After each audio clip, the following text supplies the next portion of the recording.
ઉદ્યોગો આવે તે સારી વાત છે। ઉદ્યોગ આવવાથી રોજગારી વધે, વિકાસ થાય।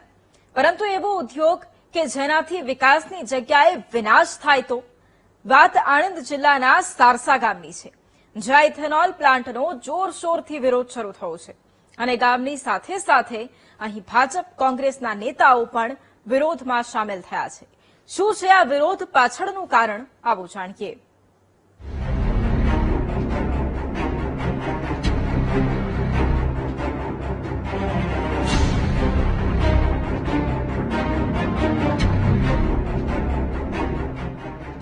ઇથેનોલ પ્લાન્ટ સામે વિરોધની આગ, સારસા ગામ સજ્જડ બંધ। વિરોધમાં રાજકીય પાર્ટીઓ પણ એક મંચ પર। ઇથેનોલ પ્લાન્ટનો વિરોધમાં થોડા મહિના પહેલા જ રાજસ્થાનના રાઠીખેડા ગામમાં ખેડૂતોએ હિંસક વિરોધ કર્યો હતો। આગજની અને અથડામણ સુધી ઘર્ષણ થયું હતું। આવી જ વિરોધની જ્વાળા હવે ગુજરાતમાં પણ પ્રગતિ કરી રહી છે। આણંદ જિલ્લામાં સારસા ગામમાં પણ ઇથેનોલ પ્લાન્ટનો ખેડૂતો દ્વારા વિરોધ શરૂ કરાયો છે। ઇથેનોલ પ્લાન્ટના વિરોધમાં સારસા ગામ સજ્જડ બંધ રહ્યું અને કૈફલ મંદિર પર અવિચલદાસ મહારાજની ઉપસ્થિતિમાં વિશેષ ગ્રામ સભા યોજાઈ, જેમાં મહિલાઓ પણ હાજર રહી। એટલું જ નહીં, અહીં સત્તા પક્ષ અને વિપક્ષના નેતાઓ પણ ઉપસ્થિત રહ્યા। ખુદ સાંસદે ગામ લોકોનો સાથ આપતા ઇથેનોલ પ્લાન્ટ ન સ્થપાય તે માટે તમામ લેવલે રજૂઆતો કરવાનું આશ્વાસન આપ્યું, તો કોંગ્રેસ નેતાએ સત્તાધારી પક્ષના નેતાઓની મિલીભગત હોય તેવા આક્ષેપ કર્યા। ઇથેનોલ પ્લાન્ટથી ખેડૂતોને ખૂબ મોટું નુકસાન થાય છે। પૂરા સારસા ગામના સૌ મતદાતાઓ, કિસાનો, સૌ યુવાનો, વડીલો સૌની એક માગણી છે કે આ ઇથેનોલ પ્લાન્ટ જે બનવા જઈ રહ્યો છે એ બંધ રહે।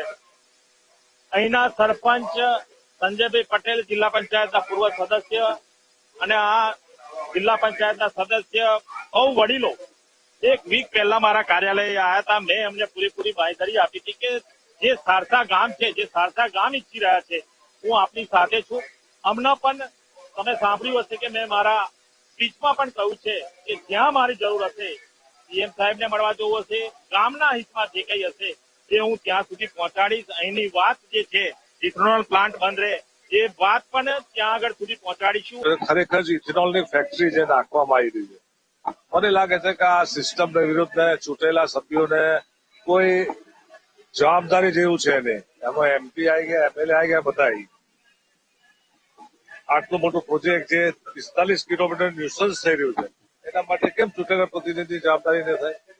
બધું અધિકારી પર છોડી દેવાનું, કલેક્ટર પર છોડી દેવાનું, તો તમને ચૂંટણી સોના મોકલે? They are all stamp paper, અંગૂઠા છાપ।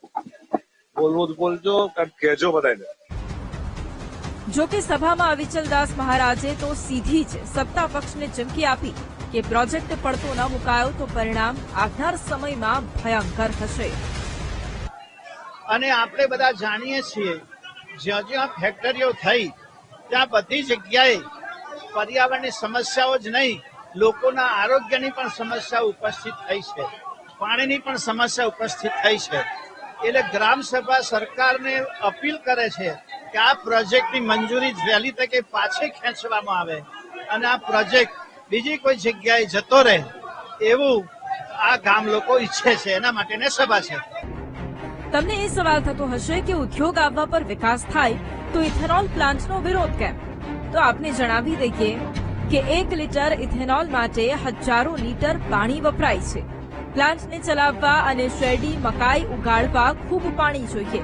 ભૂગર્ભ જળ ઝડપથી ઘટતા જાય, પાણીની સમસ્યા ઉત્પન્ન થાય। પ્લાન્ટમાંથી નીકળતા ગંદા પાણી, રાખ, રસાયણોથી જમીન, પાણી બગડે।